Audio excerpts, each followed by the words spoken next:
Professora Estela Regina Reis da Costa, graduação em Engenharia Química da UFRJ, professora titular do Departamento de Tecnologia de Alimentos da UFRJ Rural, docente do doutorado em Sistema de Gestão Sustentáveis da UF e chefe do setor de tecnologia do Senai Alimentos e Bebidas.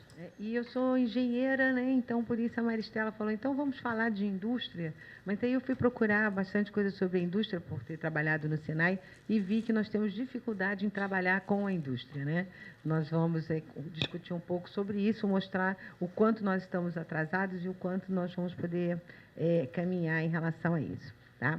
Então, eu vou falar aqui sobre alimentação, saúde, né, e sustentabilidade, e vou mostrar a vocês que esse assunto está dentro desse triângulo, né, que é o triple bottom line, né, que é o desenvolvimento sustentável, né, estabelecido pela ONU, né, em que o econômico, social e ambiental tem que estar totalmente equilibrado para que a gente consiga sustentabilidade, né?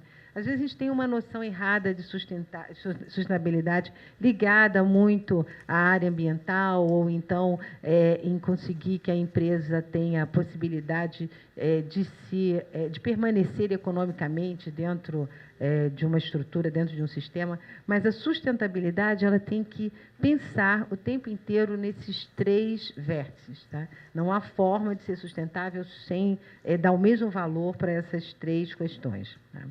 E aí eu acho que vocês devem conhecer essa pirâmide, né? Vários de vocês já devem ter visto, porque ela é relacionada à área de alimentos, né? Onde a gente começa na base com os 5 S's, que, né, que os 5 centros de arrumação, né, de organização dentro de qualquer empresa. Depois nós temos lá, para ter alimentos seguros, né, as boas práticas, a PPCC, os POPs e tudo mais. A gestão da qualidade, com a ISO 9000 em algumas organizações e 22.000 quando a gente fala na área de alimentos. Esses 3 primeiros patamares dessa pirâmide, elas são focadas na parte econômica de uma organização. Porque se o alimento não for seguro, ele não consegue exportar, ele não consegue vender, a Anvisa fecha, né? Então, tem uma preocupação, um cuidado muito grande econômico com esses 3 primeiros patamares. O 5S para preparar para que a indústria ou o setor de alimentação coletiva continue permanecendo no sistema, né? E a gestão da qualidade, que é aquela que conversa com as outras organizações, com os outros países, para garantir que a gente possa fazer comércio com esses alimentos. Subindo na pirâmide, nós temos a gestão ambiental, que é a ISO 14.000. Né? Então, lembra o triple bottom line? Né? O econômico já está ali naqueles 3 primeiros degraus, mas aí agora eu estou pensando no ambiental. Como é que eu vou fazer alimentos sem ter problemas ambientais? Né? Eu não sei se vocês veem Fantástico, né? Geralmente o pessoal não gosta muito, mas no domingo estava falando, né, do desperdício, né? 1/3 dos alimentos do mundo são desperdiçados, né? E isso daria para alimentar todo mundo que tem fome no mundo, né? Se a gente conseguisse preservar isso que vai para o lixo. E vai para o lixo e gera impactos ambientais, né? Então, tudo isso tem que ser visto, tem que estar lá na ISO 14.000. Quando eu continuo subindo, eu vou lá para a OSAS 18.000 e a SA 8.000 ou ISO 26.000. São outras 2 normas, né?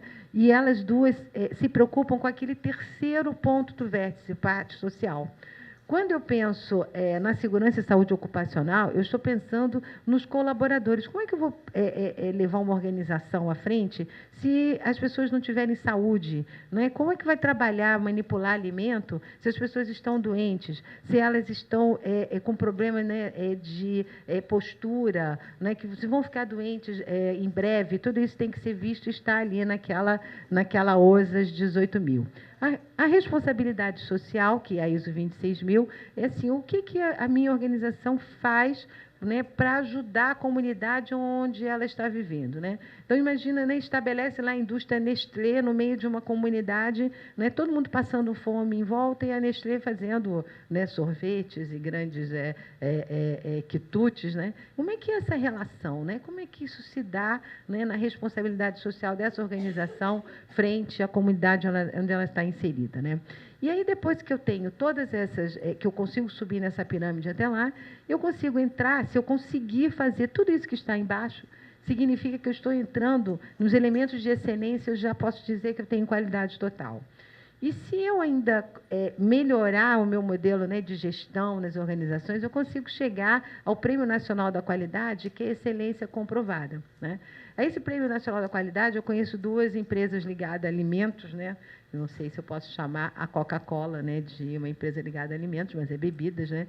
E algumas unidades delas já concorreram ao Prêmio Nacional da Qualidade. E a Sadia, antes de ser, né, comprada pela Perdigão, também tinha no sistema de gestão dela o Prêmio Nacional da Qualidade, porque ela tentava preconizar todos os andares de baixo dessa pirâmide. Tá? Bom, aí vou contar para vocês, então, o que eu estou fazendo aqui, né? Eu vou falar de vocês de alguns trabalhos desenvolvidos lá na Rural, né? Inclusive com três pessoas que se formaram aqui na nutrição. Uma é a própria Maristela, foi minha orientada de doutorado, daqui a pouco vocês vão ver o trabalho dela aqui. Né? Mas a Isabela, que também fez o mestrado comigo e fez nutrição na UF, e a Elizabeth, né, que também fez mestrado e doutorado comigo e também se formou aqui na UF. E mostrar essa linha de pesquisa que nós fizemos lá na Rural, pensando na sustentabilidade, né? E o importante é que algumas dessas teses se transformaram já em assim, efeitos para a indústria e para a área de alimentos, né? Por exemplo, esse doutorado, que a gente começou em 2007, mais ou menos, 2010, a Alessandra, que é uma veterinária, né? Também a veterinária da UF, né? Ela defendeu essa primeira tese ligada a um sistema de gestão integrado para a área de pescado, né? E essa tese dela se transformou numa norma da ABNT. Hoje, existe uma norma no país da ABNT, né, para como que a gente lida com o pescado, como é que a gente faz isso. Ela descobriu coisas assim, absurdas, eu não sei se vocês sabem, assim, para fazer uma lata de sardinha, né, você desperdiça assim, alguns 500 litros de água, entendeu? E aí você joga isso como efluente para fora, né, para o mundo. E ela andou pesquisando e vendo isso, e hoje ela conseguiu fazer normas, ela acabou indo para o Inmetro, depois da defesa do doutorado, e mostrar o quanto isso era importante, como a gente tinha que se preocupar com a indústria processadora de pescado, para que a gente conseguisse melhorar esses impactos ambientais, né? E eu vou passar um pouquinho pelo trabalho de cada uma, depois vocês podem perguntar, na dúvida, na hora dos debates, né? Então, o que foi que a Alessandra, na época, se preocupou e por que a gente começou a linha de pesquisa por aí? Porque a gente já tem normas para um monte de alimentos, né? Carnes, a gente exporta muito, né? A JBS, ela exporta muito, né? O pessoal da Perdigão, da Sadia. Mas pescado não. A gente tem uma costa enorme, né? Tem um monte de peixe. Por que nós não somos tão bons em pescados assim, né? E aí ela foi procurar qual era o potencial brasileiro, qual era a importância dessa indústria, como é que os sistemas de gestão podiam influenciar na melhoria dessa indústria de pescado, né? E aí o objetivo dela era desenvolver um modelo de implantação do sistema de gestão integrado. E o que é sistema integrado, né? Vamos ver lá que a gente acabou de ver naquela pirâmide, né? Então lá, a ISO 22000, que é a de qualidade, a econômica, a 14.000, que é ambiental, e a OSA 18.000, SA 8.000, que é a social. Então, como é que eu implanto isso dentro de uma indústria de pescado? Como é que eu consigo fazer virar sustentável uma indústria de pescado com todas essas normas? Tá? E aí ela, né, foi atrás dos desafios do Brasil, né? Uma dos mais importantes é a situação higiênico-sanitária, baixíssima qualidade dos produtos congelados. Então, os peixes que nós usamos, nós vamos depois encerrar com outra área sobre o pescado, aliás, vários, né? Porque a Maristela também trabalhou nisso, né? A situação higiênico-sanitária do Brasil é terrível, né? E o traço cultural, a gente não come muito peixe, e acaba terminando com agregação de valor. Por que agregar valor, né? Vocês devem ouvir assim, o Brasil exporta muitas commodities, né? Então, a gente pode exportar a soja in natura, a gente exporta o peixe in natura, mas se a gente processasse, e se a gente cuidasse dele antes de exportar? A gente poderia evitar desperdício, porque a gente poderia cuidar, né? Já cuidar, inclusive, no barco lá, né? Se você estiver pensando na pesca, e aí você agrega valor, porque você processou. Você pode, na verdade, vender tecnologia, vender o alimento com um tempo de prateleira muito maior do que se você mandar, né, ele embora in natura. Tá? Então, isso era algo que preocupava também a Alessandra. Tá? E aí, a Alessandra foi... a Maristela diz que eu gosto de exportar as minhas doutorandas para fora do Brasil, né? Foi fazer o doutorado de sanduíche, foi a que abriu as portas para isso, na Espanha e Portugal, para dizer assim, já que o Brasil tem toda essa crise, vou lá conhecer na Europa o que se faz para poder trazer para o Brasil essas experiências, né? Aí ela foi lá saber, em Portugal e em Espanha, quais eram as motivações para que eles tivessem sistema de gestão, porque eles, em geral, têm. Então, seria agregar valor, que foi aquilo que eu falei, né, em termos, eles exportam bastante pescado, embora não tenham tanto mar, não, né, eles até compram, né, vão lá pescar na Noruega e tudo mais, mas eles exportam, né, bacalhau em lata, sardinha em lata, né, famosíssimas sardinhas portuguesas, né. Agregação de valor, diminui o custo de gestão e aumenta a eficiência, né? E aí, qual é o resultado de ter esse modelo, né, de gestão? Aumentar as vendas nos mercados internos e externos, que é o que a gente deveria procurar também, e aumentar a satisfação dos funcionários, porque quem trabalha numa condição melhor de saúde trabalha bem e ajuda, inclusive, a trazer o alimento mais seguro, porque ele absorve as informações de como ter boas práticas de manipulação, boas práticas de fabricação, porque ele está melhor cuidado dentro da organização. Tá? Ainda terminando aqui o trabalho da Alessandra, ela achou lá boas práticas e oportunidades de melhoria para trazer para o Brasil e viu lá, tanto na segurança de alimentos quanto na parte ambiental, né, ela viu medidas, né, que poderiam ser trazidas para o Brasil, o que eles faziam de saúde e segurança ocupacional e o que faziam de responsabilidade social. Né? Então, eles têm sistema de gestão de saúde e segurança, eles cumprem integralmente a legislação do trabalho, coisa que a gente tem dificuldade, e ela trouxe todas essas experiências para a gente. Tá? E aí, para terminar o trabalho dela, ela sugeriu, né, que fossem definidos processos dentro das organizações, que a gente, em geral, não tem, que fosse aplicado um sistema de gestão adequado à PPCC. Nós temos dificuldade no Brasil de implantar a PPCC. Quem já tentou, certamente, num restaurante ou em algum lugar fazer isso, nós temos a maior dificuldade, que é a base, né? Lembra, era o segundo andar da nossa pirâmide, imagina chegar lá em cima, né? E o complemento das ações de responsabilidade social com a estratégia da empresa. Então, já falei que finalmente, isso se transformou ano passado em uma norma da BNT, desde 2010 que ela luta com isso junto com o Inmetro, mas foi um grande sucesso. Aí, em seguida da Alessandra, veio a Maristela, que vocês conhecem bem, já 2 anos depois, 2012, ela terminou esse trabalho, e aí ela foi atrás da água, né? E aí, atrás da água é um grande problema, né? Porque, não sei se vocês sabem dos dados, assim, quando pedem assim, por favor, vamos economizar água, olha a crise hídrica.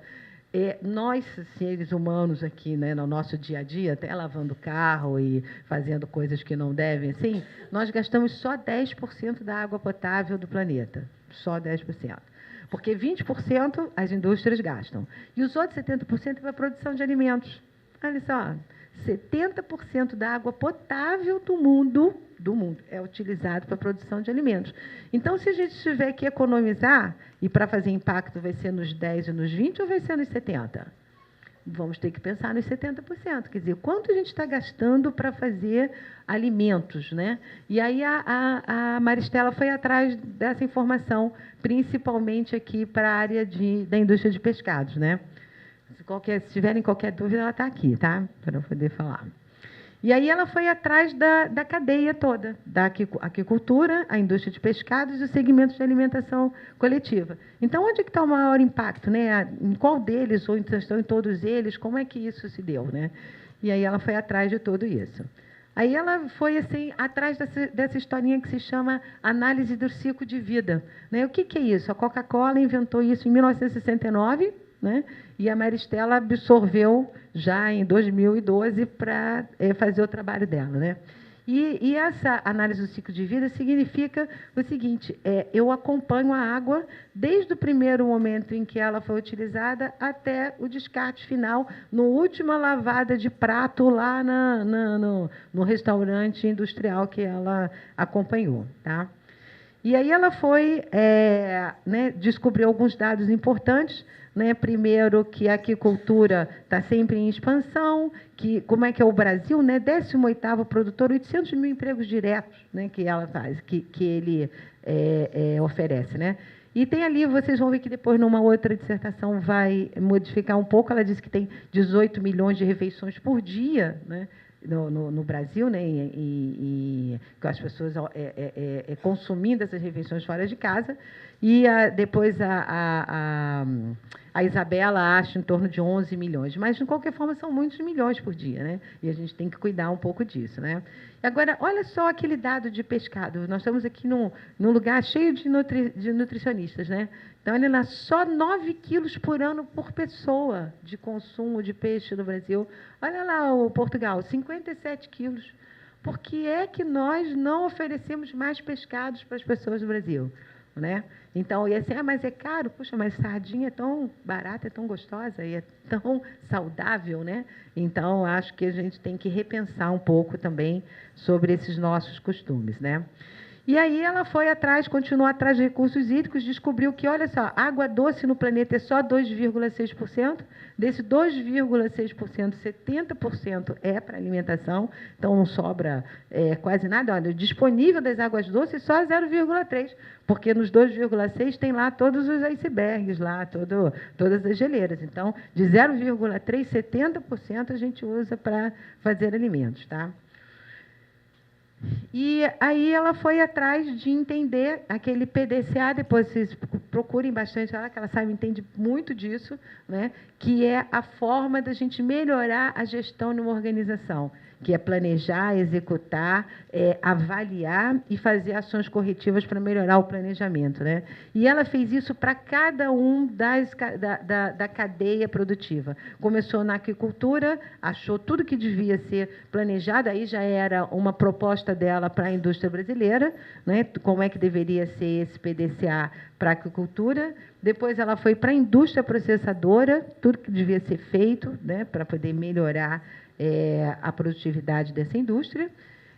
E, por último, na alimentação coletiva, mostrando, né, quais são as ações, as atitudes em cada um dos setores, para lá na ponta nós termos um pouco menos de desperdício dessa água ou de qualidade nesse processo, né? E ela mandou essa mensagem para a gente, no final da tese dela, que é do Papa João Paulo. A sociedade moderna não encontrará solução para o problema ecológico a menos que observe com seriedade seus estilos de vida. Então, está aqui combinado para a gente mudar, né? A Maristela já falou isso em 2012, quer dizer, o Papa falou, ela usou e agora está usando de novo. Vamos pensar nisso também, vamos botar o pessoal para comer pescado, tá certo? Porque é importante. Aí, continuando, em seguida vem Isabela, a terceira, né, a outra da UF também se formou aqui na universidade com vocês, e aí ela já foi direto, né, na alimentação coletiva. A Isabela, ela é a responsável pelos restaurantes da Petrobras. E aí foi entender assim, por que é que as pessoas vão tentar melhorar de alguma forma lá com a norma 15.635, a qualidade, né, de fazer o alimento, mas a gente não consegue convencê-los que tem que usar equipamento de proteção, que tem que lavar a mão direito, que tem que fazer isso, aquilo. Aí ela foi estudar a cultura organizacional. Lembra aquelas pessoas? Como é que são essas pessoas dentro da organização? Por que que elas resistem tanto a essas modificações? Vocês vão perceber que quando vocês tiverem que trabalhar e cuidar de algum setor na área de alimentos, como nutricionistas responsáveis, seja num hospital, seja em uma indústria, num refeitório de alimentação coletiva industrial e tudo mais, vocês vão perceber a dificuldade que é trazer os colaboradores para poder melhorar a forma de processar. E aí ela foi procurar assim, o que tem na cultura organizacional, né, que tem a ver com o lugar onde essa organização está instalada, a escolaridade das pessoas, tudo isso para impactar nessa transformação nas boas práticas, né? E aí ela também fez isso que eu falei, que ela, né, de 18 milhões foi para 11 milhões, né? Mas, de qualquer forma, elas estão coincidindo ali nos empregos, de 195 mil empregos. E, olha lá, receita de R$ 1 bilhão anuais entre impostos e contribuições, o setor de alimentação coletiva entrega para o país. Tá? E ela lá, agora, só que o que né, vem junto, né? 2 bilhões de casos de doenças transmitidas por alimentos. E olha que em vários lugares, como o Brasil, nem sempre uma coisa é ligada à outra. A pessoa entra passando muito mal dentro do hospital e fala assim, meu Deus, teve uma virose. E ela, na verdade, comeu alguma coisa estragada e está com tudo aquilo no mundo. E 1 milhão e 800 mil mortes no mundo por ano por conta disso. Tá? Então, isso é algo relevante para ser estudado dentro da alimentação coletiva. E ela fez tudo isso porque ninguém conhece a cultura organizacional, né? E ela é um conceito que está chegando, então é importante, esse trabalho dela também está lá no banco de dissertações da Rural, né? Porque a gente precisa pesquisar um pouco mais quais são as forças que resistem à mudança, como é que a gente faz para melhorar isso. Tá?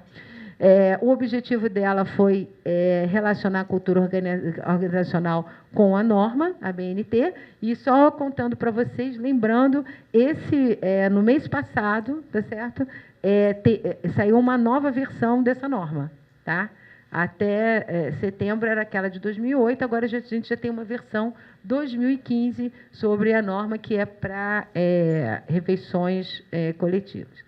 E ela mostrou, com o trabalho dela, que na cultura organizacional a gente só conhece a ponta do iceberg, mas o problema está muito mais embaixo. Tá? Então, ela tem até dados estatísticos para a gente entender o que está acontecendo. No final do trabalho dela, ela viu que é importante uma auditoria de segunda parte, significa que o contratante é bom ver o que está acontecendo, como é que é essa cultura, viver bastante no meio das pessoas, que é essa observação participante, e ver o que a cultura organizacional influencia na segurança alimentar.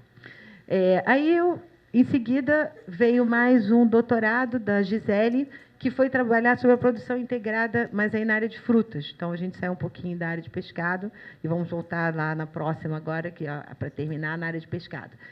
A Gisele foi trabalhar sobre a produção integrada na área de alimentos. Né? E aí vai combinar bastante com a próxima palestra, porque ela viu o problema da grade dos agrotóxicos. Né? Depois a Márcia vai falar um pouco mais sobre isso. Tá? E ela veio entender quais eram os fatores que implicam na adoção dessa produção integrada. Significa que a gente produtor de frutas muito, né? Petrolina hoje em dia exporta muitas frutas para fora do país. A gente também utiliza bastante, né, nas nossas alimentações todas. Agora, como é que é a história? É orgânico? É agrotóxico? Como é que é a pessoa que aplica isso lá nas fazendas, né, nas plantações? O que elas sofrem com isso? Quais são as doenças que vêm depois? Tudo isso está dentro dessa produção integrada. Que na França, que é uma das grandes produtoras de frutas do mundo, isso é muito bem estabelecido, né? Quais são os perigos, o que acontece. E no Brasil a gente sempre deixou isso um pouco mais solto. Se não trabalhar com a produção integrada ou com o Global Gap, que é uma dessas certificações internacionais, a gente também não exporta, a gente também não consegue colocar o nosso produto fora do Brasil, né? E então ela foi, aí essa daqui foi mais uma exportada, ela foi então para a França, né, estudar, ver o que a França fazia de bom, já que é a mais importante, né, trabalho no mundo sobre frutas está lá na França, foram os que começaram com isso. Ela foi entender para identificar os fatores que impactam a adoção dessa produção integrada no Brasil e dar sugestões. Então, o trabalho dela também foi parar no Ministério da Agricultura, que é para poder servir como base, né, para políticas públicas, né? O orientador dela foi uma pessoa do Inmetro que abriu assim essa porta para ela conseguir chegar com esse trabalho lá, né? E ela percebeu que os fatores que mais impactam principalmente a centralização e a burocracia da cadeira produtiva, né? Pouca comunicação entre os parceiros, né? Ela é desarticulada, ineficiência da grade de agroquímicos, porque eles não estão alinhados muito internacionalmente, às vezes a gente deixa aqui uma quantidade enorme, muito maior do que fora do Brasil se permite de agrotóxico, então isso é muito complicado, né? E que falta capacitação para as pessoas, para o produtor rural que está trabalhando lá na ponta, né? E aí ela deu, essa daqui foram as sugestões que ela mandou para o Ministério da Agricultura, tá? Que foi incentivar a organização dos produtores, criar mecanismos de subsídio, melhorar a grade de agroquímicos, campanhas de divulgação, porque é outra coisa assim, que a gente, assim, a gente vai no supermercado, nós todos, né, e a gente compra qualquer fruta. Se tiver um selinho, né, de produção integrada e isso for um pouco mais caro, a gente vai comprar essa ou vai comprar qualquer uma que está mais barata? Essa que é a história da campanha de conscientização. O que significa ter aquele selo? É estar mais garantido com a história do agrotóxico, é não ter prejudicado ninguém na produção. Então, tudo isso está envolvido por trás dessa API. Tá? E, por último, né, o trabalho de mais uma aluna aqui da UF também, que é a Elizabeth Coentrão, que ela falou sobre a segurança ocupacional, que era a última coisa que a gente estava faltando. A gente mexeu no ambiental, na parte econômica, e ela foi estudar o que acontecia com os coitados dos pescadores num barco camaroneiro, né? Como é que era a segurança delas. E ela foi atrás das plataformas de petróleo para saber assim, se o pessoal da plataforma de petróleo tem segurança, por que no barco pesqueiro que também está no mar não tem, né? E aí ela foi levar, e já virou a tese dela também uns livros assim, que estão distribuídos hoje para os pescadores da Baía de Sepetiba, né? Para poder melhorar a condição de trabalho deles. Então, ela queria criar um modelo para gerenciamento da segurança e saúde do trabalho, né? Identificar quais eram as tarefas que levavam a efeitos mais complicados, né? Como é que a gente estabelece regras de prevenção contra isso, né? Contra essa forma ruim das pessoas trabalharem dentro da pesca, né? E ainda ela queria saber se a construção de um modelo de gerenciamento pode contribuir com resultados de práticas de trabalho satisfatórios. E ela viu que isso pode ajudar realmente. E aí ela é um barco camaroneiro, né, onde as pessoas estão lá filetando e fazendo tudo o tempo inteiro sob sol, umidade, frio, o tempo todo. E aí, só para terminar, contar para vocês, então, porque essa é a nossa linha de pesquisa até 2014, né? Como é que a gente agora está evoluindo isso, né? A gente está evoluindo depois de aprender tudo isso, porque o orientador sabe tudo que todo mundo faz, cada um faz um pedacinho, mas quem tem ideia do todo é sempre o orientador, né? Isso está relacionado hoje dentro de algo que a gente chama de pensamento complexo, né? Em que o organismo e a sociedade podem ser concebidos como sistema, ou seja, ele é uma análise combinatória, uma pessoa não está hoje separada do sistema de jeito nenhum, e a gente tem um sistema aberto, cada vez que a gente lava alguma coisa com muita água na casa da gente, a gente está impactando alguma coisa no efluente e diminuindo a água para alguém, né? E o paradigma complexo, que é a minha última observação, é que o homem que é biológico, que é esse corpo, não pode ser separado do homem cultural, que é o que as ciências humanas estudam, né?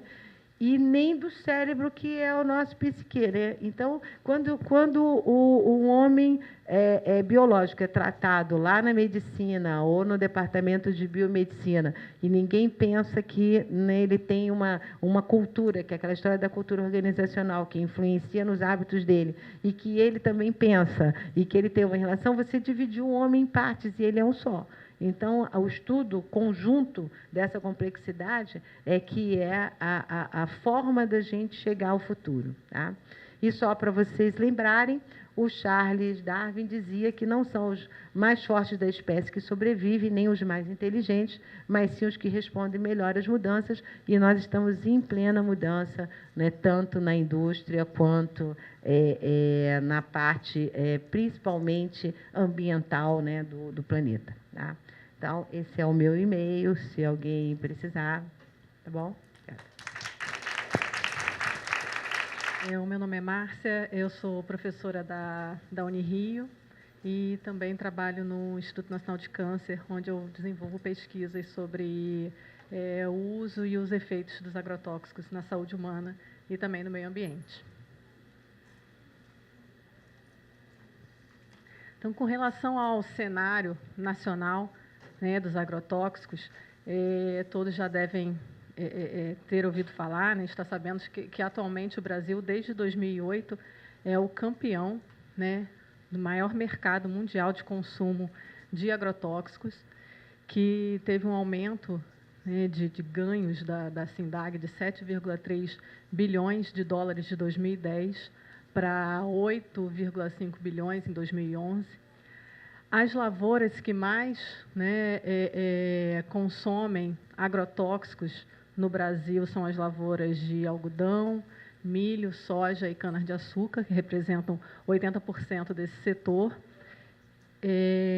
Mas, como vocês podem ver na realidade, como a professora Estela falou, essa produção, essas lavouras são para commodities, são, na realidade, commodities agrícolas, né? Não são alimentos produzidos para alimentar a nossa população, certo? E foi realizado, né, uma análise que indica que 1,5 bilhões de litros de agrotóxicos são jogados, né, nas nossas lavouras, foram jogados no ano de 2012.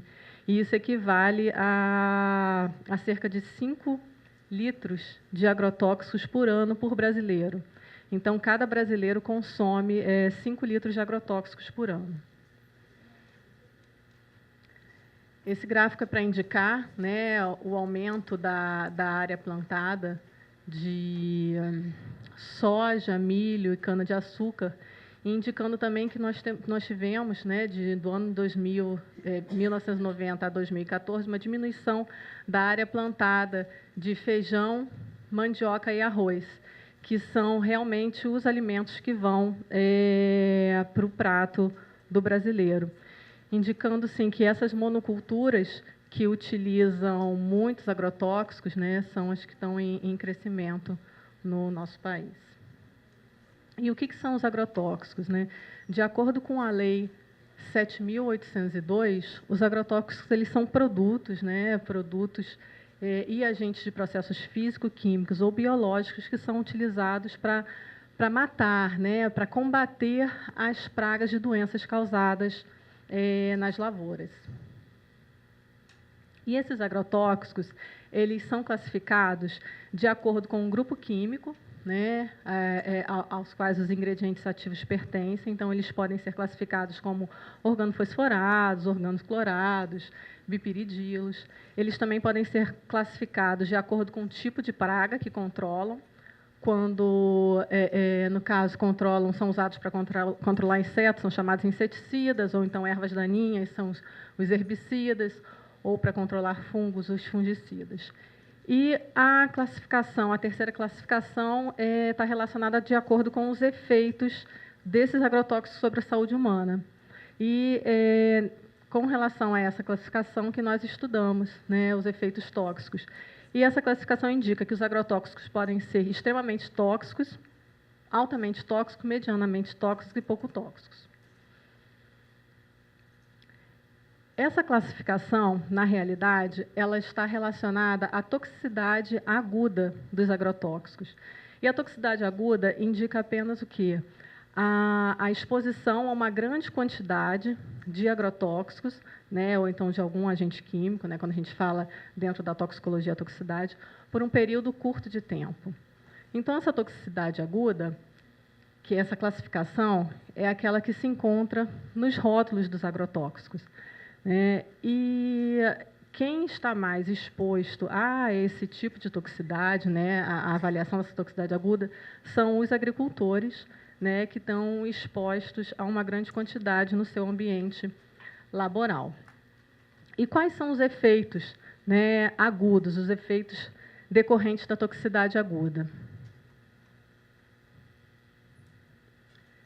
No caso, são efeitos como irritação na pele e olhos, coceiras, cólicas, vômitos, diarreias. E, muitas vezes, esses efeitos eles são confundidos, assim como a professora Estela falou, com viroses, né, com algum problema. Então, um trabalhador entra no hospital para procurar um atendimento médico e, quando ele descreve esses efeitos que ele está apresentando, muitas vezes eles não estão relacionados à exposição aos agrotóxicos e são classificados, né, como alguma outra doença, e isso não é feita a notificação. Então, nós temos uma subnotificação dos casos de intoxicação por agrotóxicos. De acordo com a OMS, é feita em torno de uma notificação para cada 50 casos reais de intoxicação por agrotóxicos. No entanto, essa toxicidade aguda, né, ela é apenas o quê? A pontinha do iceberg. Né, e ela está relacionada ao quê? Como eu falei anteriormente, à exposição a uma grande quantidade de agrotóxicos. Então, normalmente, nós pensamos, então isso aqui não é um problema nosso, isso é um problema do agricultor, é um problema de quem está no campo, é um problema ocupacional. Mas aí, quando a gente pensa na base dos agrotóxicos, né, na base do iceberg, a gente vê todos esses outros efeitos que os agrotóxicos podem causar, que são os efeitos crônicos, né, que está associado aqui à toxicidade crônica, que é a exposição a pequenas doses, a uma pequena quantidade de agrotóxicos ao longo da sua vida, que é o que acontece com a população de uma maneira geral que ingere alimentos contaminados por agrotóxicos. E quais são os efeitos que já foram associados à exposição aos agrotóxicos? A neurotoxicidade. A neurotoxicidade, o que é? É quando um agente químico, ou no caso, como nós estamos falando aqui dos agrotóxicos, é capaz de causar um dano no sistema neurológico, né, podendo levar a neuropatias periféricas e, inclusive, o mal de Parkinson. Já tem estudos que indicam que o mal de Parkinson está associado também à exposição a determinados agrotóxicos organofosforados.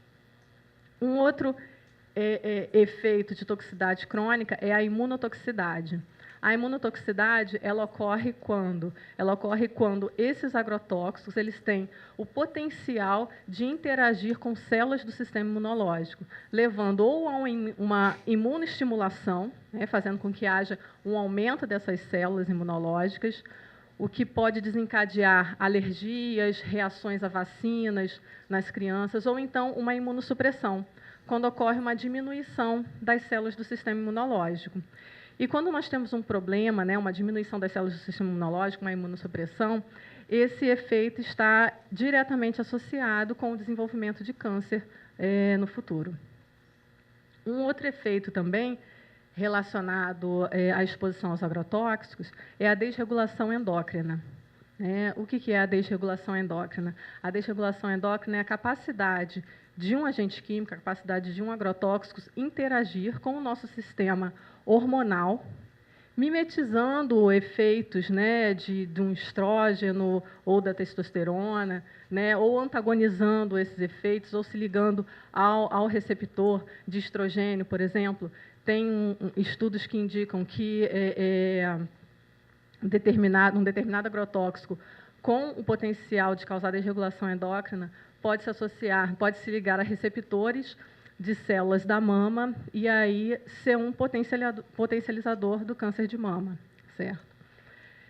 Também diversos casos hoje em dia, nós observamos o quê? Um aumento de problemas relacionados à tireoide, né? E a tireoide, os hormônios da tireoide, eles podem também ser influenciados pela exposição a agentes químicos. Os agrotóxicos também, né, como toxicidade crônica, também pode causar efeitos sobre o sistema reprodutivo, né, levando a infertilidades, a abortos ou a malformações congênitas, né, no caso, a teratogenicidade. Pode causar também danos ao DNA, levando a mutações e ao câncer. Então, como eu falei, os efeitos crônicos, eles ocorrem após exposição múltipla à substância, né, geralmente em baixas doses, que pode ocorrer através da nossa alimentação ou então exposição no meio ambiente, quando o indivíduo mora perto de regiões que aplicam agrotóxicos. Não podemos esquecer também que no nosso ambiente urbano também existe exposição aos mesmos ingredientes ativos usados como agrotóxicos. Por exemplo, nas campanhas de saúde pública, né, quando em épocas de epidemia, de dengue, né, o fumacê que passa na nossa cidade, o composto, né, químico usado para matar o mosquito da dengue é o malation, e o malation é um ingrediente ativo, um organofosforado, que foi classificado esse ano pela IARC, que é a Agência Internacional de Pesquisa em Câncer, como um possível agente carcinogênico.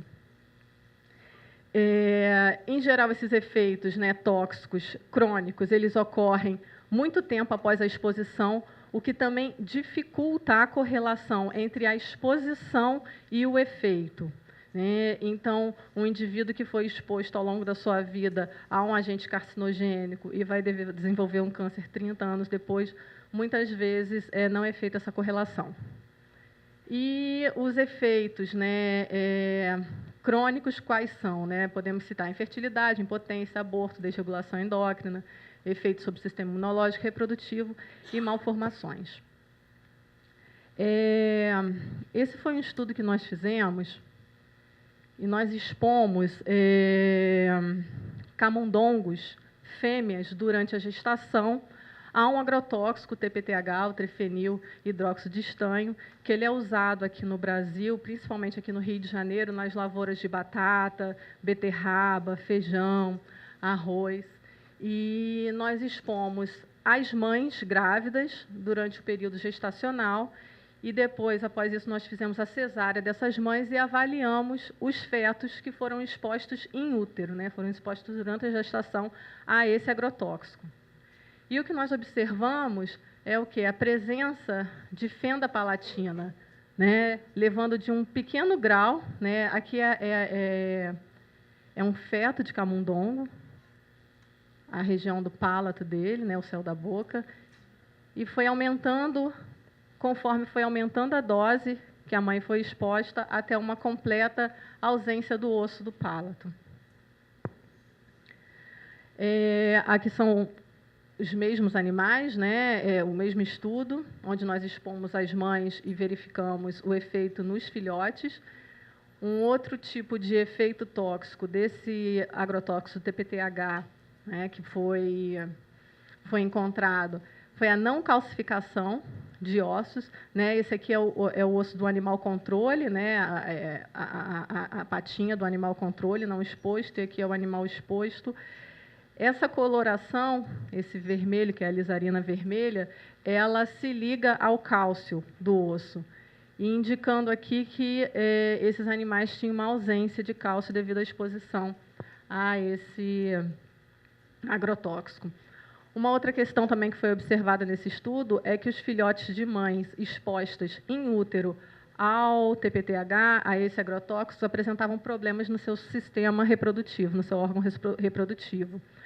Aqui um animal, né, uma fêmea, o corno uterino de uma fêmea exposta ao TPTH, que apresentou uma posição irregular do seu corno uterino, o que pode, em determinado momento da vida, levar a uma infertilidade.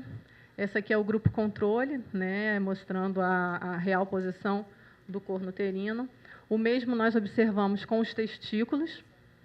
Um animal exposto ao TPTH tinha uma posição irregular do testículo, né, diferente do grupo não exposto.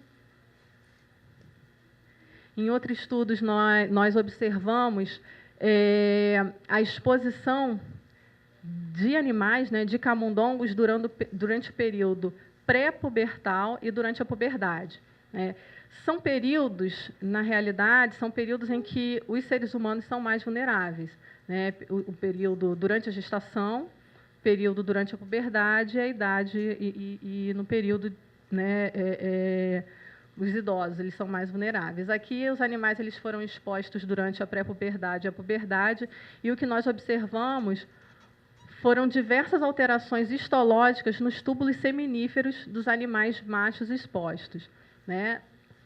Aqui, nessa primeira foto, mostra o túbulo seminífero, né, com a formação dos espermatozoides no seu interior de maneira correta. E as outras fotos, os outros cortes histológicos mostram o túbulo seminífero com diversos problemas em seu interior. Também observamos danos nas células, né, no espermatozoide desses animais machos expostos durante o período pré-puberdade e puberdade. Essa primeira foto mostra a forma real, né, a forma que o espermatozoide deve ser, e nós encontramos, em número estatisticamente significativo, formas irregulares de espermatozoides dos animais expostos durante a pré-puberdade e a puberdade a esse agrotóxico.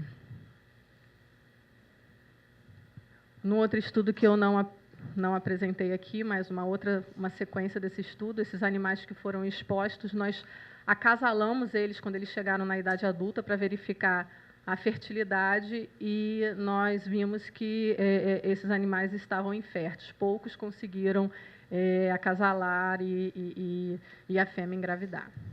E o câncer? Nós falamos agora, esses primeiros slides mostraram os efeitos dos agrotóxicos sobre o sistema reprodutivo, o sistema hormonal, e os agrotóxicos também podem causar o câncer. O câncer atualmente é a segunda causa de morte no mundo e no Brasil, né? É um grande problema de saúde pública. O Brasil se encontra aqui na segunda região do planeta que mais tem a incidência de câncer. Né? O Instituto Nacional de Câncer publicou, né, que para o ano de 2014 no ano 2015, no Brasil, vamos ter 576 mil novos casos de câncer. Os principais sítios de câncer, tanto no ano de 2014 quanto no ano de 2015, para os homens foi o câncer de mama, e para as mulheres o câncer de mama, e para os homens o câncer de próstata, que são dois tipos de câncer que os estudos já indicaram que estão associados também com a exposição, além de outros fatores, né, porque o câncer é uma doença multifatorial, mas também está associada à exposição a agrotóxicos. E o que é o câncer? Né? O câncer é um conjunto de manifestações patológicas que se caracterizam pela perda do controle, né, do ciclo celular, da proliferação celular, e pelo desenvolvimento de metástases distantes. E quais são as razões, né, que levam ao câncer, que levam a essa perda do controle do ciclo celular? São as predisposições genéticas hereditárias, que correspondem a 20% das causas de câncer, e os fatores ambientais, que correspondem a 80% das causas de câncer. E quais são os fatores ambientais? Os agentes biológicos, vírus, parasitas, os agentes físicos e os químicos. Dentro deles está incluído os agrotóxicos. Eu trouxe esse esquema só para apresentar para vocês as etapas da carcinogênese, né, onde um agrotóxico pode atuar nas 3 etapas da carcinogênese química. A carcinogênese química ela é dividida em iniciação, promoção e progressão, né, que são 3 diferentes etapas que vão levar ao câncer clínico. E o agrotóxico ele pode interagir na célula normal, levando à iniciação, né, que é o primeiro dano celular, que é uma mutação, e também pode atuar na segunda etapa da carcinogênese química. Então, segundo os dados do Programa Nacional, né, de Resíduos de Agrotóxicos da Anvisa, em um único alimento foi encontrado até 5, 6 agrotóxicos. Então, quando a gente imagina que um agrotóxico pode interagir, né, na iniciação, e um mesmo agrotóxico que está no mesmo alimento, né, que foi usado na mesma lavoura, também pode interagir como um promotor do tumor, né, nós vemos que esse é um motivo de grande preocupação, né, aqui no Brasil, esse grande uso de agrotóxicos na nossa lavoura. E como que os agrotóxicos, né, eles causam esses efeitos carcinogênicos? Através da genotoxicidade, da mutagenicidade, né, que é aquele primeiro dano, a iniciação, ou então da promoção do tumor, ou, como eu falei anteriormente, através da desregulação hormonal ou da imunotoxicidade, levando à imunossupressão, que vai deixar o nosso sistema menos vigilante, podendo levar ao câncer, ao desenvolvimento de câncer. E é muito importante que, dentro da avaliação de risco, né, porque para um agrotóxico ele entrar no mercado, ele precisa, as indústrias que produzem esse agrotóxico precisam apresentar estudos de avaliação de risco. E nesses estudos eles vão indicar, né, através de vários cálculos, primeiro vai fazer todos os testes toxicológicos, inclusive esses testes que eu apresentei aqui, esse teste de toxicidade reprodutiva, teste de neurotoxicidade, e a partir daí eles vão calcular o nível em que não ocorre efeito adverso, para a partir daí extrapolar e chegar à ingestão diária aceitável, né? O quanto daquele agrotóxico você pode ser exposto ao longo da sua vida inteira e que não vai apresentar nenhum problema. Mas, quando a gente pensa na mutagenicidade, né, que é a primeira fase da carcinogênese, a primeira etapa da carcinogênese química, não existe um limite seguro de exposição.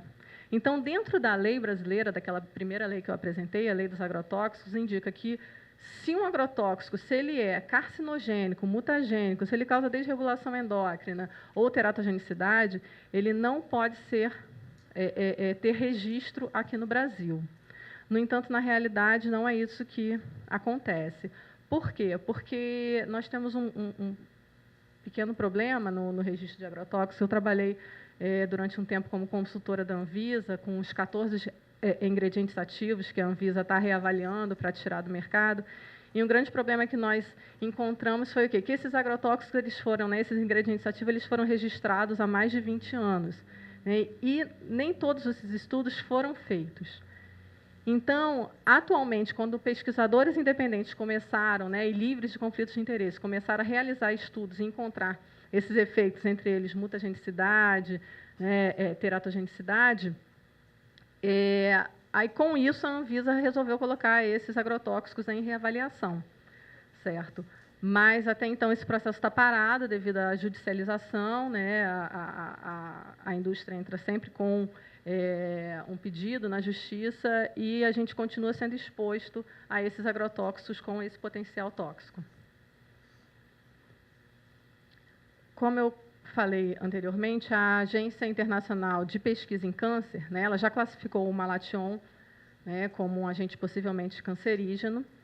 Ela, desde o ano passado, desde 2014, montou um comitê, né, para avaliar mais de 20 ingredientes ativos usados no mundo, né, para indicar se esses ingredientes ativos, se eles têm o potencial de causar câncer. E qual é o sistema de classificação, né, da IARC? Ela classifica no grupo 1 os agentes que são cancerígenos para seres humanos, né, com evidência suficiente tanto em seres humanos quanto em animais experimentais. No grupo 2, os agentes que são prováveis carcinogênicos para seres humanos. No grupo 2B, possível carcinogênico para seres humanos. O grupo 3 é sem classificação e o grupo 4 é como provavelmente não cancerígeno. E a malationa, que é o malation, usado em campanhas de saúde pública aqui no Brasil e também usado nas nossas lavouras, foi classificado dentro do grupo 2A, porque foi encontrada associação com linfoma não Hodgkin e com câncer de próstata em estudos realizados nos Estados Unidos, no Paraná e na Suécia. Um outro ingrediente ativo recentemente classificado, agora no mês de março de 2015, foi a diazinona, que também é usada na lavoura, e ela causa linfoma não Hodgkin, câncer de pulmão e leucemias em seres humanos. E em ratos, ela também causou hepatocarcinomas, leucemias e linfomas. O glifosato, que é o campeão de vendas e de uso aqui no Brasil, né, ele é usado nas lavouras, principalmente nas lavouras de soja e de milho, porque ele foi produzido, né, para usar nessas lavouras de alimentos geneticamente modificados. A IARC classificou também, agora no mês de março de 2015, o glifosato como provavelmente capaz de causar câncer em seres humanos, né, porque estudos indicaram que pessoas expostas ao glifosato no ambiente, tanto ocupacional, tanto no ambiente em que vivia, apresentaram maior chance de desenvolver linfoma não Hodgkin. Um outro ingrediente ativo, que é o terceiro mais usado nas lavouras no Brasil, é o 2,4-D. Ele, além de ser extremamente tóxico, então, ele, além de ser classe 1, né, causar um dano após a exposição ocupacional, então, a exposição a uma grande quantidade desse produto, ele também é tóxico, tem efeitos crônicos, né, e um dos efeitos é o aparecimento de linfoma não Hodgkin, leucemias, em indivíduos expostos ambientalmente e ocupacionalmente a esses produtos. Eu trouxe aqui para mostrar para vocês também alguns resultados, né, alguns poucos resultados do Programa de Análise de Resíduos Agrotóxicos do ano de 2013, né, que indicam que alguns alimentos estão com um nível de agrotóxicos muito além do permitido. Então, eu trouxe quais são os efeitos tóxicos desses agrotóxicos que estão com um nível acima do permitido, né? No caso do morango, foi encontrado o cloratonolil. Na realidade, esse cloratonolil ele nem é autorizado para ser usado no morango, e ele foi encontrado. E ele é carcinogênico não genotóxico, causa também toxicidade fetal e problemas no desenvolvimento pós-natal. Também foi encontrado Proclorax, que também não é autorizado aqui no Brasil para ser usado no morango, que causa alterações hormonais, dos hormônios corticosteroides e sexuais, e também malformações fetais.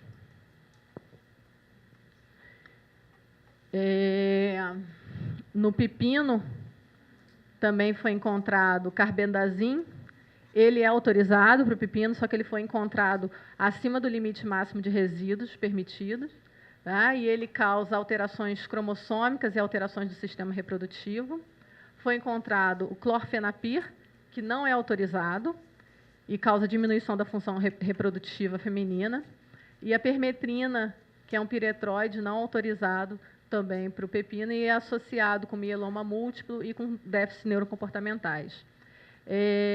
A permetrina ela pertence ao grupo dos piretroides, e esses piretroides eles são usados muito por todos nós, sem nós sabermos, nas nossas casas, porque eles são os componentes daqueles inseticidas, né, que nós usamos, SBP, Baygon, né, que na propaganda fala que é terrível contra os insetos, mas na realidade é terrível contra todos nós, né? Tinha uma propaganda antiga que, assim, essas propagandas têm sido proibidas, né? A Anvisa tem regulamentado essas propagandas e elas não podem mais passar na TV, né? Uma que passava uma mãe, aquela era terrível, jogando inseticida em cima do berço da criança, né, do bebê, porque o inseticida não tinha cheiro, e falava terrível contra os insetos, né? E a mãe dando banho de inseticida, né, num bebê que, como eu mostrei anteriormente, é um grupo vulnerável à exposição a esses compostos químicos. Então, nós temos uma exposição múltipla a esses agrotóxicos, né? Nós somos expostos em casa, quando a gente usa eles como inseticidas, ou então quando você usa um piretroide também para matar piolho na cabeça do seu filho, ou então em campanhas de saúde pública e principalmente na nossa alimentação, né? Porque das outras formas nós temos como prevenir, mas no nosso alimento é muito difícil. Aqui também só para mostrar o pimentão, que foi encontrada a cipermetrina, permetrina e a fenpropatrina, né, que causam diversas alterações genéticas no sistema reprodutivo e neurocomportamental. E uma questão, né, que levou a gente a começar a estudar, né, mais essas questões dos agrotóxicos lá no INCA foi porque a Organização Mundial de Saúde recomenda como prevenção de determinados tipos de câncer, né, o consumo de 5 porções diárias de alimentos, de frutas, legumes e verduras. Então, nós temos uma unidade no INCA que estuda só essa questão da alimentação e do câncer, né, e a gente se viu numa como é que fala, na sinuca de bico, né? Assim, como que a gente indica 5 porções diárias, porque começaram a surgir essas perguntas para a gente, vocês estão indicando o alimento, né, frutas, legumes e verduras, no entanto, esse alimento, o Brasil é o maior consumidor de agrotóxicos, esses alimentos estão contaminados, né? E aí, nesse ano, nós lançamos um posicionamento no Dia Mundial da Saúde, em abril, indicando que as pessoas têm que continuar consumindo as 5 porções de frutas, legumes e verduras, mas têm que buscar alimentos livres de agrotóxicos, né? Alimentos orgânicos, de produtores, né, familiares que não usam agrotóxicos, ou então indicando também que o Brasil desenvolva políticas públicas para diminuir, reduzir o uso de agrotóxicos. Já tem, né? Já tem o Pronara, já tem diversas políticas para isso, mas que realmente coloque em prática. Então, esse quadro eu trouxe que eu achei interessante só para mostrar, né, a quantidade de ingredientes ativos que são registrados para cada cultura, né? Então, por exemplo, aqui na batata pode ter em torno de 130 diferentes ingredientes ativos, né, cada um deles com um potencial tóxico diferente.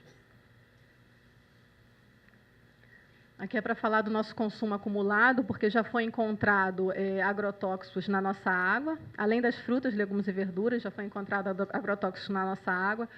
Os alimentos processados também contêm agrotóxicos, né? Por exemplo, aqui o suco de laranja, a produção de citros aqui no Brasil usa muito esses ingredientes ativos à base de estanho, como o TPTH e a cexatina. A cexatina nós conseguimos banir no ano de 2010, mas na realidade esse banimento aqui no Brasil no ano de 2010 não estava diretamente relacionado aos efeitos tóxicos que nós encontramos, e sim aos Estados Unidos ter proibido a importação, parou de comprar os nossos sucos de laranja, porque a gente usava cexatina aqui e a cexatina era produzida nos Estados Unidos. Então, como a professora Estela falou na palestra dela, muitas vezes a questão econômica, né, é que realmente vai regular a nossa alimentação, então e a nossa exposição.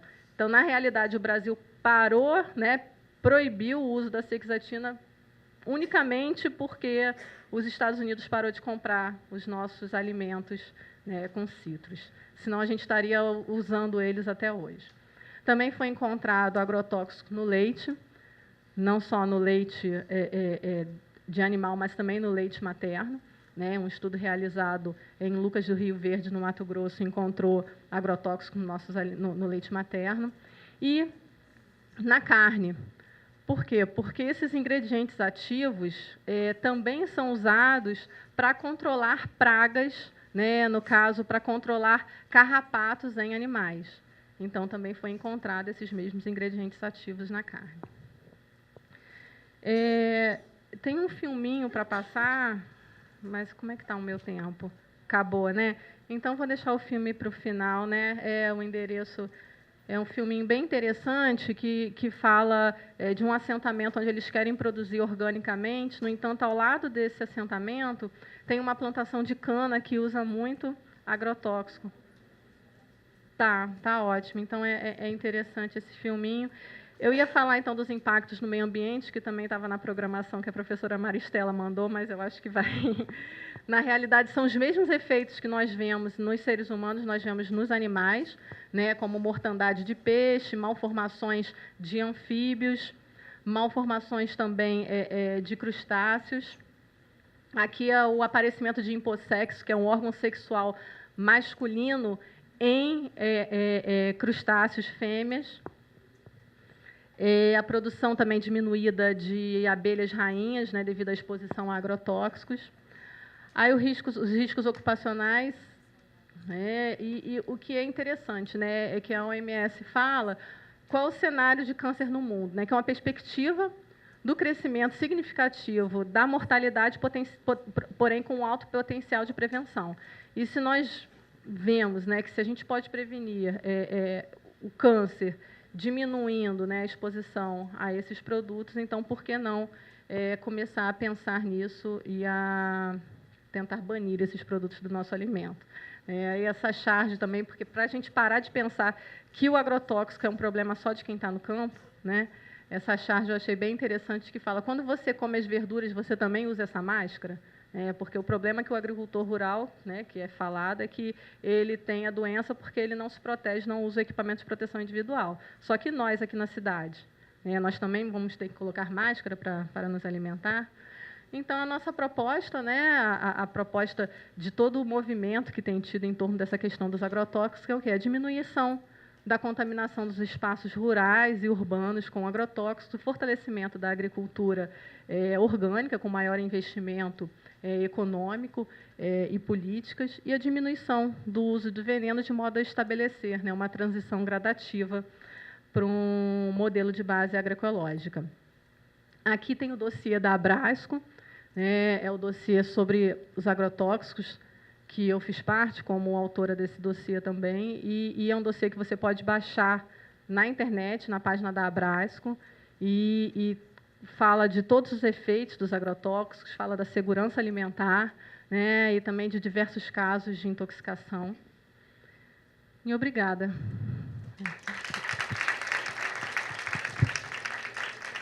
Para fazer esse contraponto, né, da questão do uso do agrotóxico, nós chamamos a Tádia Turon, que vai ministrar sobre alimentos orgânicos.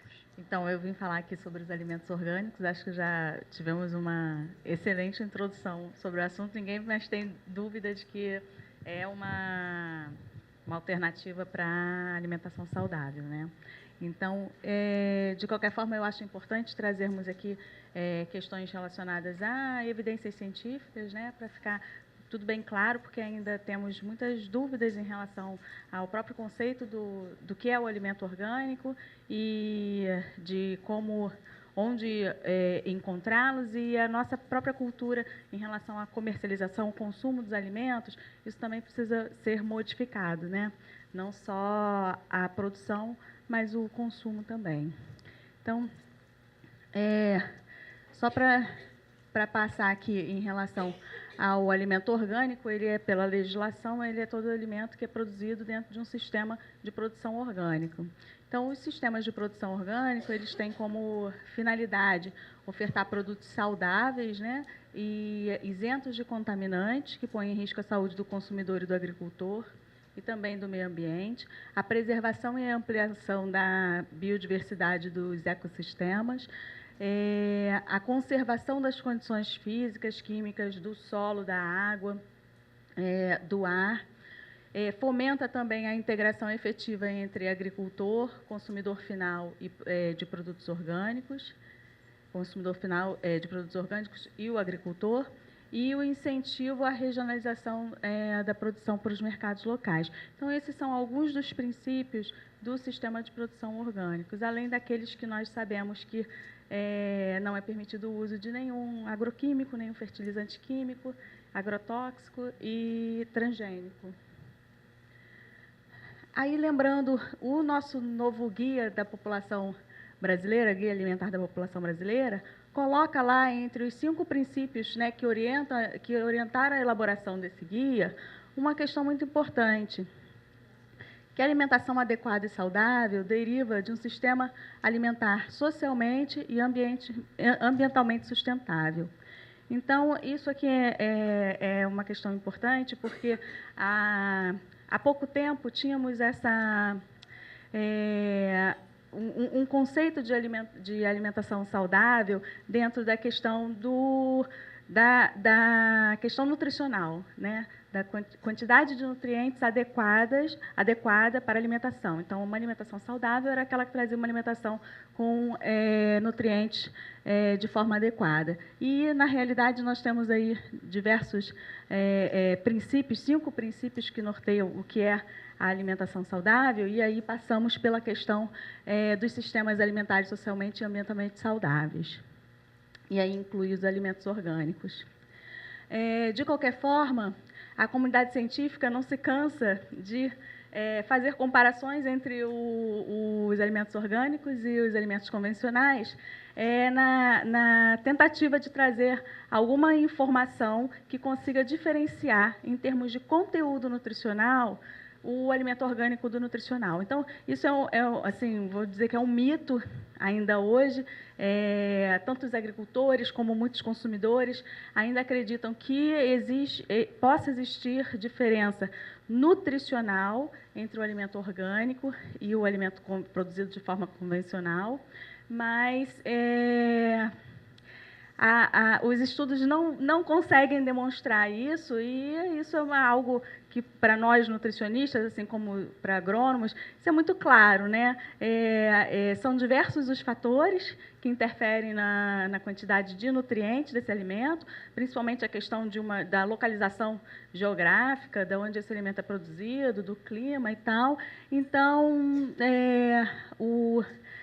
estudos para comprovarem realmente essa diferença necessitaria de um controle de muitos fatores, né? Então, diversos estudos, revisões sistemáticas bem importantes, elas vêm sendo feitas ao longo desses 15 anos e não tem nada conclusivo em relação à questão da suposta superioridade nutricional do alimento orgânico em relação ao convencional. Mas não é só por isso que consumimos. Acabamos de ver no nosso guia alimentar quais são os motivos e os principais princípios de uma alimentação saudável. Então, não passa só pela questão nutricional. Então, acho que também, em relação ao consumo de alimentos orgânicos, não podemos estar sempre presos a essa questão. Estudos são bem-vindos, obviamente, mas é algo que precisamos avançar, né? Alguns estudos mostram, então, isso aí são questões que vêm apresentando com mais frequência nessas revisões, é a questão do nitrogênio, do fósforo, da acidez titulável, mas, mesmo assim, nada que possa ser comprovado em relação à superioridade de um ou de outro no alimento orgânico. Os nitratos, eles, assim como o cádmio, são elementos que também vêm aparecendo em quantidades superiores constantemente em alimentos convencionais, mas mais em razão do uso dos fertilizantes químicos do que um conjunto de fatores resultantes do manejo e da forma do sistema agrícola. Então, dificilmente essa questão vai ser resolvida em pouco tempo. Uma outra questão que vem aparecendo bastante, aí a gente sai um pouco do campo nutricional e entra em alguns componentes bioativos, aí sim um pouco mais razoável a questão da comparação, que os estudos vêm mostrando de forma discreta, mas uma quantidade ligeiramente maior de componentes de fenólicos, teor de fenólicos totais em algumas hortaliças e em algumas frutas orgânicas. Esse estudo aí, ele estudou a quantidade, as concentrações de flavonoides durante 10 anos em tomates, e aí fazia um controle maior dessas condições climáticas e de localização, durante 10 anos de tomates orgânicos e convencionais. E eles encontraram algumas diferenças, né, e outras diferenças não significativas nos conteúdos desses flavonoides aí estudados, a quercetina, na ligenina, camperol, no tomate. Esse outro avaliou os suco de uva, tanto das uvas Niágara como Bordeaux. Aqueles... Tem um laser, né? Obrigada, Márcia.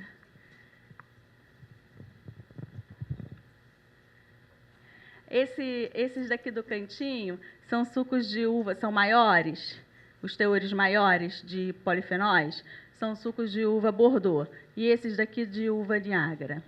Esses aqui são só Bordeaux, tanto os convencionais, que tem um C aqui no meio, e esses aqui, os orgânicos. Eles compararam também em escala comercial a produção do suco e em escala piloto.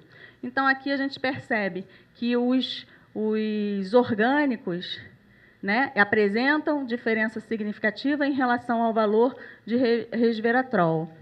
E aqui, de uma forma geral, todos eles, os orgânicos também se apresentaram valores maiores aqui de polifenóis totais nas amostras desses sucos. Então, assim, eu poderia ter colocado aqui também aqueles estudos que não encontraram nenhuma diferença significativa. Então, o que eu quero mostrar para vocês é que é um argumento, talvez, para o nutricionista, que não vale a pena ser utilizado, até porque temos muitos outros mais importantes para colocar. E eu também queria lembrar que existe uma diferença no conteúdo nutricional entre as próprias culturas convencionais. Então, uma cultura de tomate produzida aqui, ela vai apresentar diferenças nutricionais de uma cultura de tomate produzida em outro continente ou, então, no sul do país, né? Então, se pegarmos, por exemplo, os valores de diversas tabelas nutricionais, nós vamos verificar que existe diferença do mesmo alimento, né? E todos eles, teoricamente, seriam alimentos convencionais, presentes nessa tabela. Então, que são fatores que interferem. Então, assim como existe essa diferença entre os convencionais, entre o orgânico e o convencional também. E aí, mas essa questão da preocupação com a saúde e de um maior conteúdo de nutrientes continua sendo a principal motivação do brasileiro para o consumo de alimentos orgânicos. Então, é uma preocupação ainda muito individual, né? Muita preocupação com a saúde, né, de quem está consumindo e uma preocupação ainda muito individual.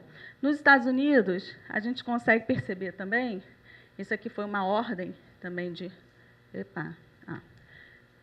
motivação, e a gente consegue perceber essa preocupação também em relação ao individual.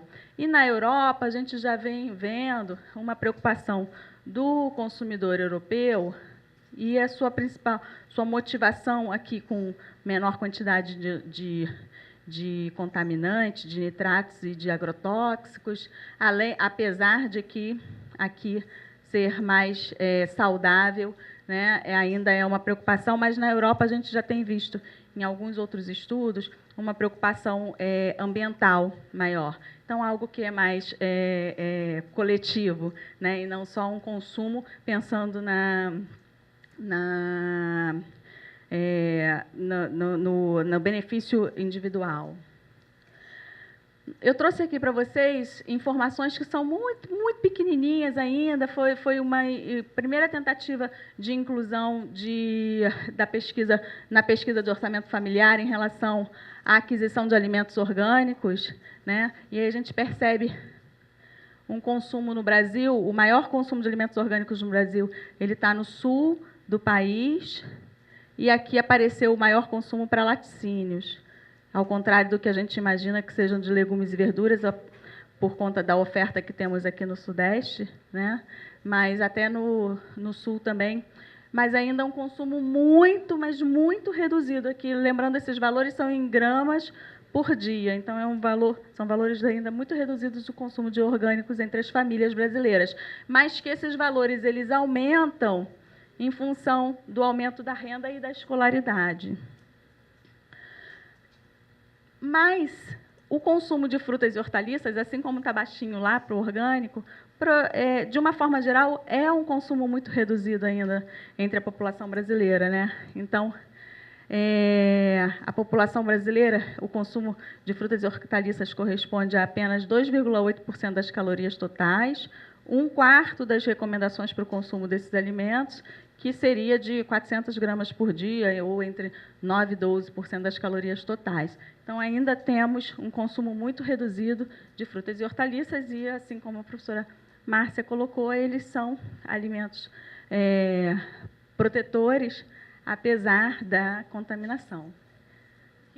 Tem questões aqui que eu preciso trazer para o nosso público, né, de nutricionista. Então, toda vez que... Esses aqui são de 2011, porque o site só liberou os resultados de 2012. Márcia, porque tem acesso aos resultados que eu não tenho. Mas lá no site, os dados de 2012 ainda eram parciais. Aí eu falei, é só para dar um exemplo, eu vou colocar os de 2011 mesmo. Então, aqui é o seguinte... Cada vez que a Anvisa publica um relatório desse, sai em todos os jornais isso aqui, e aí fazem um ranking, né, dos piores, e aí colocaram o pepino, já ficou lá no topo, o pimentão, né, que era o vilão e tal. E aí eu quero chamar a atenção por uma questão que nós estamos muito acostumados a fazer em relação ao conteúdo de nutrientes. Na verdade, é o seguinte, não interessa o campeão aqui. O que interessa é o quanto estamos consumindo desse que está contaminado, né? Então, nós temos que combinar essa informação com o consumo da população, ou o nosso consumo, com o peso médio e com essa informação em relação ao limite encontrado, em relação à quantidade encontrada desse agrotóxico no alimento. O consumo, a quantidade que consumimos todos os dias desse alimento. Então, só dar um exemplo. O pimentão aqui, pepino, foi pepino não, foi pimentão. Deixa eu ver. O pimentão, 90% das amostras de pimentão estavam insatisfatórias, né? Então, apresentavam quantidades acima dos limites aceitáveis de agrotóxicos, ou aqueles permitidos ou aqueles não autorizados para essa lavoura de pimentão. Quanto consumimos de pimentão? Vamos lá na POF ver a quantidade de pimentão. Uma quantidade muito baixa, né? Agora, a gente pega aqui o feijão, uma quantidade muito pequena na nossa dieta. A gente pega o feijão e fala assim, não, então o feijão não tem problema. Não, o feijão é que nós temos que nos preocupar. Nós consumimos feijão todos os dias em grandes quantidades, né? Então, a gente tem que estar atenta a esse tipo de dado e saber transformar esses dados. Isso aqui foi um trabalho que nós apresentamos e que nós avaliamos essas quantidades, ainda com os dados de 2011 ou de 2010 do PARA. Fizemos aqui para crianças, o consumo para crianças, na época o trabalho tinha a ver com consumo de escolares, e avaliamos que, na realidade, olha, a laranja, que nem aparece entre os mais lá, entre os tops da lista, ela, para esse agrotóxico aqui, em todas as regiões do Brasil, inclusive na média nacional, ela ultrapassou o que eu ia chamar de limite de segurança, mas que não é limite de segurança, porque não existe limite de segurança, né, Márcia? A professora Márcia acabou de nos passar isso. Mas, de qualquer forma, existe um limite instituído, normatizado, né, que é a ingestão diária aceitável, e para esse agrotóxico aqui, a laranja ultrapassou em todas as regiões. E aqui nós encontramos, olha, o nosso arroz, que comemos todos os dias, né? Então, o nosso feijão aqui, ó, com carbaryl, em 2 regiões aqui. Então, isso aqui a gente tem que estar atento. Não é nada para ficarmos... então não vamos mais comer arroz e feijão, assim como não vamos mais comer laranja, enfim, não é nada disso. Aqui são estimativas, é a ingestão diária teórica, mas essas estimativas são importantes para ficarmos atentos aos dados que são publicados da Anvisa.